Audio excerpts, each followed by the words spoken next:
ঘৰৰ ভিতৰত পানী, চৌহদত পানী।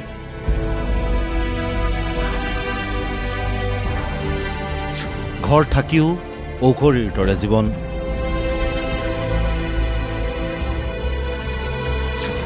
এয়া নামনি সোৱণশিৰি জলবিদ্যুৎ প্ৰকল্পৰ NHPCৰ কৃতকৰ্ম।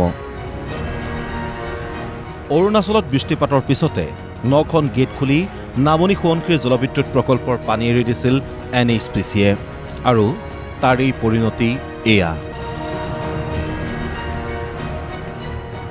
জলবিদ্যুৎ প্ৰকল্পৰ নামনি অংশৰ সোৱণশিৰিপৰীয়া ৰাইজৰ দুৰ্দশাৰ ছবি এয়া। বৃহৎ নদী বান্ধৰ ভয়াৱহতাৰ নিৰ্মম বাস্তৱ এয়া।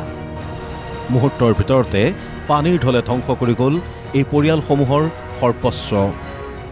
ফোন কৰিলে যে মা এনেকুৱা হৈছে বুলি কৈ ফোন কৰি আহি পাইছোঁ, মানে ল'ৰাটো ইমান পানীৰ ভিতৰত। তাৰপৰা সৰহখিনি বস্তু থাকিলে এতিয়া লোকৰ বাচন আনি পিনে ভাত বনাই খাইছোঁহি আৰু।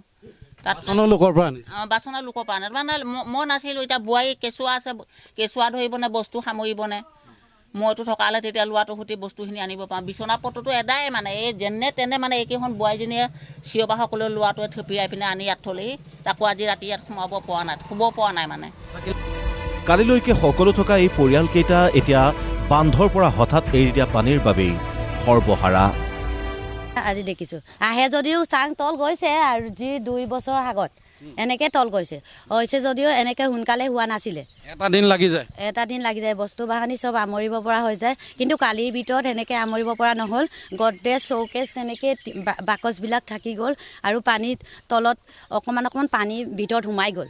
এতিয়া কাপোৰ কানিবিলাক চব তিতিলে, আৰু এতিয়া মই চাংবিলাক ধুই আছোঁগৈ, বোকাই চব কিবা পেলালে। এই 45 বছৰ আমি নদীৰ কাষতে থকা মানুহ, নদীপৰীয়া মানুহ, কিন্তু এনেকৈ হোৱা নাই।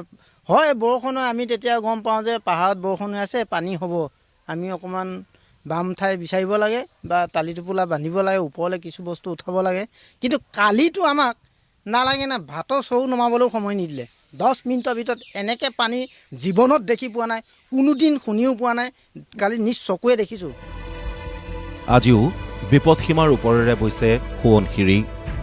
প্ৰতি মুহূৰ্ততে ৭,৫০০ ঘনমিটাৰ পানী কঢ়িয়াইছে নৈখনে। প্ৰশাসনে জাৰি কৰিছে ৰেড এলাৰ্ট। ভয় আৰু শংকাৰ মাজত দিন কটাইছে সোৱণশিৰিপৰীয়াই।